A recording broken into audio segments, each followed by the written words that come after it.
Fireside, a Halo Waypoint Chronicle. Historian's note. Halo Fireside takes place on May 21st, 2559, shortly following the events of the UNSC Spirit of Fire's crew successfully denying the banished control of Installation 09 and the subsequent events of Operation Spearbreaker.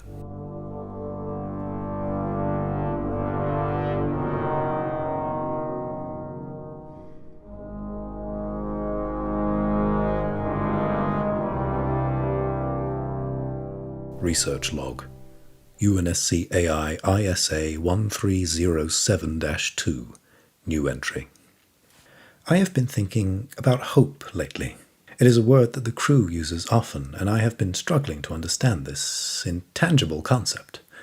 As an artificial intelligence built for logistics, my role is to process the vast amounts of data that goes into the effort to efficiently construct and maintain infrastructure, but the parameters of my role have expanded.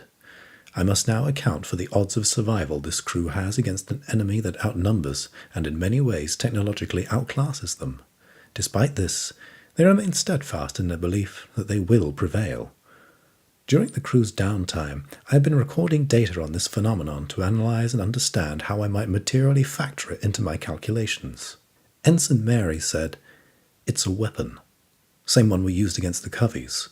Hope is what you get when our collective stubbornness is put into action." Dr. Sandmore said, "There's an old myth about a jar that contained all the evils in creation which were unleashed upon the world, but the jar was closed shut before hope could escape. Some have said that this was a punishment from the gods, but I have always believed that the lesson to take from it is that hope lies within us." When I asked Spartan 092, he simply said, "Remember the enduring conviction?" I remembered my research team looking at the Ark with awe and wonder as they awakened each day to find new forests grown over barren terrain, telling jokes with one another, swapping stories about their experiences of the Covenant War. I remembered their screams when the banished came, my old family. They had hoped for an age of peace, but it was taken away from them, and I was left alone. But then I was found, a statistical impossibility given the nature of how the UNSC Spirit of Fire was brought here. I gained a new family, and we fought back. Success did not correlate to victory, as that conflict continues to this day, but as Spartan 130 put it, we made those bastards bleed. Through this, I think I understand. Belief, faith, hope, these things cannot be factored into data. I project probabilities based on a range of given variables, but the lower the odds of a successful outcome, the more determined humans become to defy them. When the world seems broken beyond repair, when the prison bars of helplessness and fear loom large, or the threat of overwhelming odds makes it impossible to look to the horizon and believe that something better beyond today can be achieved, humans invoke the name of hope. The captain hopes that Professor Anders will come back. The military personnel hope they will win this war. Others hope they will one day return to the places they once called home. And now I cannot help but wonder, what do the banished hope for?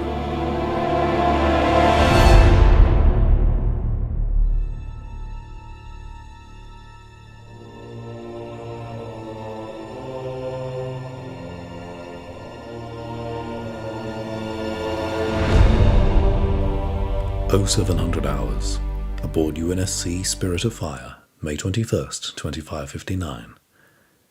A new day dawned for the crew of the UNSC Spirit of Fire as the light from the installation's artificial sun shone through the narrow viewports of the ship. Captain James Cutter was already wide awake. This was how it was every morning. An almost 3-decade-long cryo-nap had not dulled his discipline. With the exception of Isabel, and on some mornings the ship's cat, he was the first to rise, to walk the ship's halls and personally relieve the night shift crew on his daily pilgrimage to the observation deck.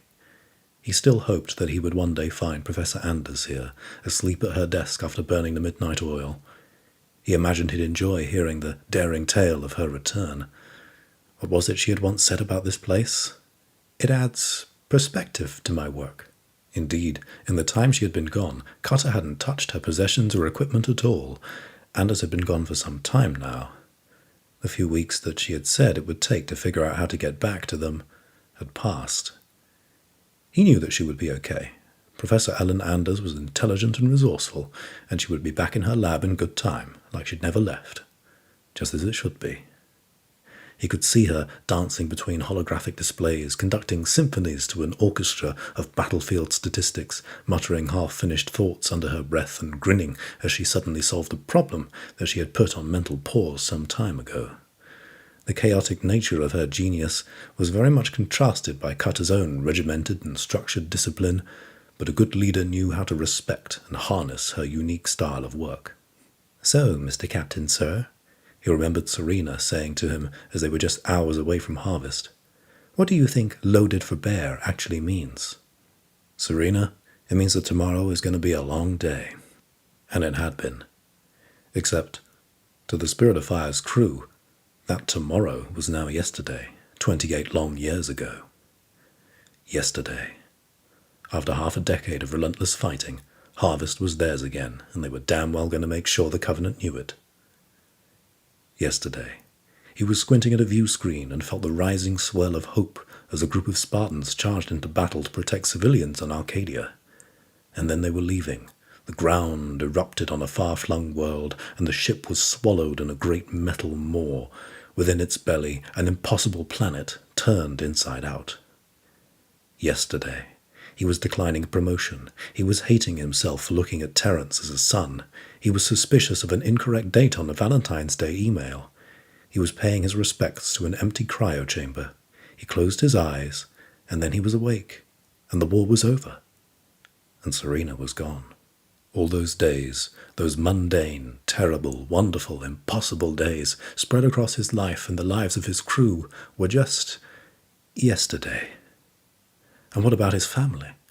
How long had it been before his wife and children had given up hope? Were they still waiting for him? Were they even alive? If they were, Mary would be almost 30 years older than him, and his daughter. He hadn't realized just how much he feared the idea that they might almost be the same age. "Captain?" Isabel's voice brought Cutter back from the ocean of memory he had been momentarily drowning in. "Bring up the map, Isabel," Cutter exhaled, not turning to face her. "It's going to be a long day." "Aye, Captain."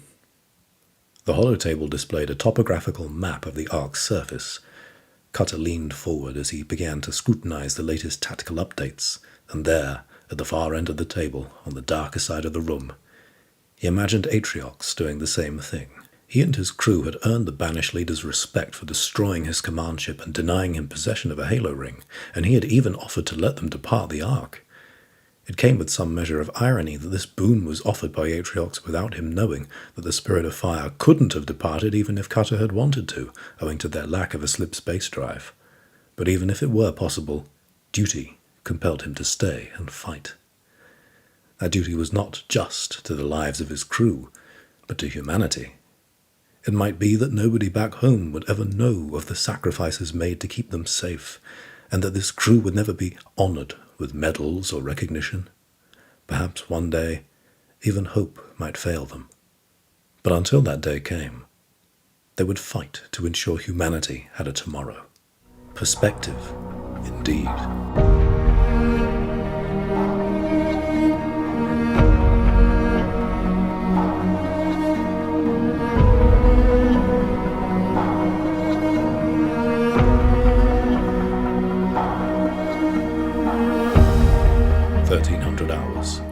Installation 00, approaching site Ricochet, May 21st, 2559.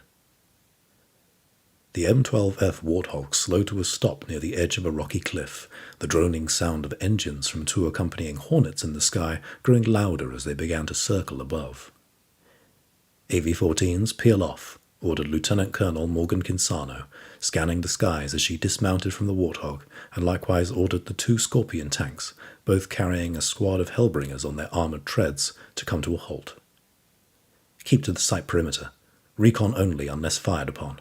"Aye, ma'am," the Hornet pilots confirmed, and the Scorpions set off in opposite directions. What had been designated Site Ricochet had recently become a point of interest for banished salvage crews owing to the notable concentration of Covenant vessels that were scattered across the arid landscape. As Kinsano took up a prone position on the rocky ground and crawled up to the cliff edge, she saw vast hulks of old cruisers broken up into multiple pieces that were in the process of being buried under sand. It was impossible to ascertain exactly how many had met their end in this place. Targets identified, Kinsano said into her comm as she scanned the terrain with her spotting scope, finding what she was looking for. 1 elite, half a dozen brutes, 15 grunts, and a shitload of equipment. Marking them.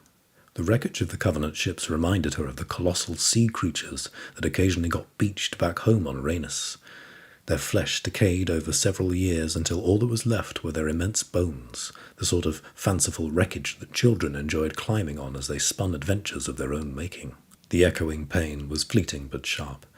Kinsano tried not to think of Rhaenys much.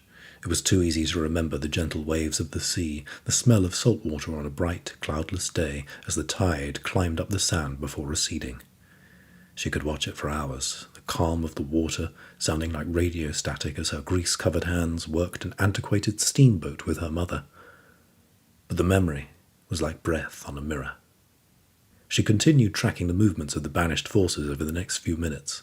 They were already setting up power extractors and harvesters in the area, scouting the old wrecks for scrap. This reconnaissance mission would help determine just how much of an interest the Banished had in this site, before determining whether it warranted the resource expenditure of an assault for either acquisition or denial. Kinsano had never been one to back down from a fight, and the Banished had offered plenty over the months since they'd arrived at the Ark. But as she saw it, the nature of this conflict was a matter of pure arithmetic. Broadly speaking, the Banished held a technological and likely numerical advantage here, but they no longer had their flagship. That meant both sides had to play this smart, pick and choose their battles, decide where to draw the line, and even when to give ground to the enemy. It reminded her of her own days fighting against the UNSC. In her teenage years, she was just one of thousands of miners growing increasingly resentful about barely seeing a credit while risking their lives to obtain precious metals for the UNSC military. After some disruptive protests and strikes, she had become the leader of her own group of rebels, and a few short years later she was sharing cigars with Robert Watts over heated conversations about how to best forge those miners into an organized fighting force. That was, of course, until Watts was captured by a group of Spartans in 2525, turning the armored super soldiers into fairy tale monsters across the outer colonies. Until the real monsters arrived and burned Rhaenys to cinders. Suddenly, those tens of thousands of pissed-off miners working toward revolution were turned into refugees, resettled by the very military they had resented so much. A fitting irony. Kinsano knew that she would never be able to settle for the comfort of temporary safety somewhere else. A fire had been lit within her that day, a drive to fight, and she figured that she owed the guy who had helped her people whatever service she had to offer. It was through this lens that Kinsano sought to understand the enemy they now fought. Like many who had joined the insurrectionists' cause, the Banished were also made up of those who had sought to rebel against the Covenant and had pledged their service and loyalty to its leader, Atriox. He had broken free from the strangling grasp of an empire, struck out to secure independence, and it was hard not to respect that. Ma'am?" One of the Hornet pilots radioed in. "Are you seeing this?" She didn't have to spend much time searching for what the pilot was referring to, as an explosion erupted near the Banished outpost. 3 of the Ungoi were blasted into bits, and as Sangheili scrambled to find cover, one of his arms heavily seared by the heat and cut by shrapnel. "Identify source," Kinsano said. "Who the hell is firing, and where are they coming from?" "Scout Team Wajikol reporting. No sign of hostiles near perimeter." "Scout Team Nawal here, confirming. Wait." The ground erupted a short distance from the surviving Banished forces and revealed a deep passage into the Ark's substructures. From within, a large shadow rose up, but its form was obscured by sand and dirt. More salvos of directed energy blasts formed new craters in the graveyard. The Jiralhanae returned fire in futility as they were swiftly cut down, and within seconds the sleeping giant that seemingly served as the protector of this ancient landscape receded once more into its subterranean cradle. After the action had subsided, the only sound left to be heard was the wind passing over the shifting sands as the bodies of those Banished interlopers became one with the old bones of the Covenant wrecks. Kinsano returned to the Warthog, the tires kicking up dirt and leaving a trail behind them as she gave the graveyard a wide berth. Kitsano to Spirit of Fire. "Go ahead, Lieutenant Colonel," came the voice of Captain Cutter. "What's the word down there?" "Sight ricochet is a no-go for both Banished and UNSC. Uploading HUD camera footage now. Flag as hostile."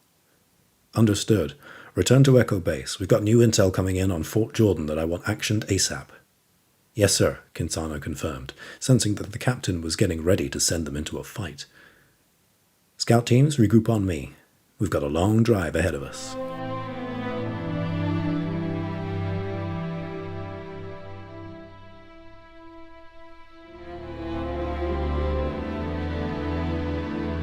"2100 hours. Installation 00, FOB, Quebec, May 21st, 2559.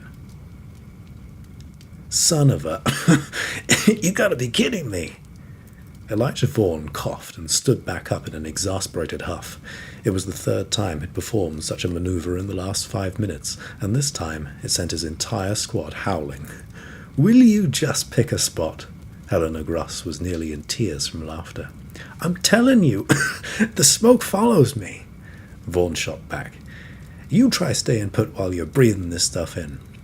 Corporal Chloe Turpin moved aside a few inches to let Vaughan try and settle into a hopefully more permanent location. "Not surprised," she grinned. "Probably senses all the hell you've been through." "All the hell he's put us through," Gross added, kicking off another round of giggles from the soldiers gathered around the fire. "Comedians, every frickin' one of you." Vaughan turned his attention towards the footsteps approaching from behind him, thankful for the oncoming diversion. "Finally, something to stuff these laughing mouths with. I'm starving." The rest of the group gave an overly dramatic welcoming applause at Private Janos Varga's arrival with the evening's celebratory meal. It wasn't every day that this small contingent gathered at Quebec, a forward operating base attached to the UNSC Spirit of Fire's activities on the Ark, got to enjoy such a spread. Most of the soldiers that sat around the fire were members of Sunray 11, a hardened squad of orbital drop-shot troopers fresh off another successful mission. Alongside Major Vaughan, Corporal Turpin, and Petty Officer Gruss, Sunray was rounded out by Warrant Officer Alana Quinn and Lance Corporal Devon Sparks. The ODSTs were joined by a handful of other Marines who had helped in some way with the logistics of the operation. Their efforts made them more than welcome to join in the festivities and find some moment of respite amidst the UNSC's constant tug-of-war with banished forces that had defined their time on the Ark. Every possible opportunity to share a good laugh and a decent meal was something to be seized. Tonight, that decent meal first came in the form of a tart composed of clustered yellow-green fruit found in the local refugia and vetted by the Spirit's nutritionists. For the main course, raw strips of thorn beast flank that had been taken from the banished camp they had just assaulted. Varga had cleaned the meat, seasoned it, and coiled it over long skewers to be cooked over this evening's campfire. The private motioned for one of the other Marines to help with plating as he started to divide out the meat. "Always good to have you all back safe and sound." Vaughan took a pair of meat-laden skewers and nodded in thanks, both for the food and the kind words. "Hey, if we got this to come back to every evening, I'm not sure there's a battle we can't win." A staggered and childlike chorus of "Thank you, Varga," came between bites of food and sips of mud tea. Overall, it was the quietest they'd all been for several hours. "Hey, Varga," Quinn piped up after finishing her round of fruit. "You, heard anything from Lotus?" Varga's expression dimmed a bit. "No update, sorry. You'll be the first person I ping with any intel I come across, though. Promise." Quinn nodded and looked back towards the fire, her mind dwelling on the unknown status of one of Boomerang Company's other stalwart squads, one that hadn't made it back from their last assignment. She tried not to assume the worst, but too often that's what this giant metal space flower seemed to offer. Her thoughts were interrupted by Varga once more. "I did, however, come across some other curious intel that the rest of Sunray might be interested in." The rest of the squad paused mid-chew and turned Varga's way.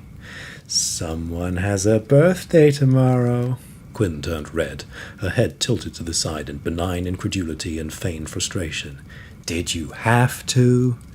"I most certainly did," the private replied. "Now what I didn't have to do was come across some excess inventory I thought could be used to mark the occasion. Varga, you didn't." Quinn's expression transitioned from exhaustion to excitement almost immediately when Varga undid the clasp on his utility pouch and pulled out 2 fistfuls of freeze-dried ice cream. "Oh my God, you did! Wait, chocolate raspberry? I think I might love you." Cheers rang up from the campfire circle as each member came by to tussle Quinn's hair or plant a demonstrative kiss on the cheek on their way to pick up their eagerly anticipated mylar-wrapped dessert cube. Once the din had largely settled, Varga turned his attention to Lance Corporal Sparks, eager to learn more about their most recent adventure. "So, you gonna spill any details?" "That's classified, Private," Sparks replied, taking another drawn-out sip of mud tea. "Classified my rusty butt plate," Turpin threw a leftover fruit pit in the marksman's direction. "I have to agree," Thorne added. "Out here, ice cream comes with its own level of security clearance as far as I'm concerned." "Ark rules," several others chimed in, citing a very much not-sanctioned clause that had gained humorous traction in being associated with any curious interpretation of standard military protocol, given the very not-standard scenario the Spirit of Fire found itself in. "You should have seen it," Gross kicked things off. "Big hairy bastard turns around and doesn't even think to—" "Okay, at least have the decency to start from the beginning," Sparks interrupted. Gross rolled her eyes. "Ugh, fine. So, 300 years ago, Sparky's parents fell in love and had a baby boy." She paused in response to the unamused gaze that had been shot in her direction. "What? You said start at the beginning, and everybody already knows you're the old man of the group." Turpin stepped in, perhaps mercifully. "Anyway, we get word that one of the brute chieftains had set up camp not far off a huge resource cache. It was a haul that we'd really rather the banished not put to use, so orders came in that we needed to go and negotiate their eviction from the area. So we send in Hank to do a little recon." Turpin always swelled a bit with pride when invoking the name she had given to the squad's MQ-96 support drone. "Hank starts giving us back this feed, taking inventory of outpost materiel, defense turrets, troop complement, all normal stuff." Turpin paused and then continued, her voice a bit lower, but more drawn out. "Then, all of a sudden, we get first eyes on this chieftain, this massive, fat-fingered cresthead with a snotty nose and yellowing teeth. Tusks. Whatever. Anyway, big boy is at least 12 feet tall, and I'm telling you," Sparks interrupted again. "Look, can you at least get the data right?" He took a breath and let the smallest of wry smiles take shape between his cheeks. "He was at least 15 feet. "Ah, there he is," chuckled Vaughn. A small cheer and additional laughter broke out from the group as the story continued, recounting in great detail Sparks' tactics, strategy, and ultimate kill shot, as well as the ensuing mop-up performed by the rest of Sunray to ensure the successful capture of another banished outpost, all to varying degrees of testimonial accuracy, but to maximum impact for morale. All at once, it seemed like years since they had arrived at the Ark's doorstep, but mere moments from when they had fled the destruction of the Forerunner shield world and closed their eyes for an ultimately 3-decade-long cryosleep. They had awoken to a reality where they were the aliens, visitors to an unfamiliar reality where allegiances had changed, wars had been won, lives had been lost, and families had moved on. In almost every way, all they had left was each other, and on nights like this, that was enough.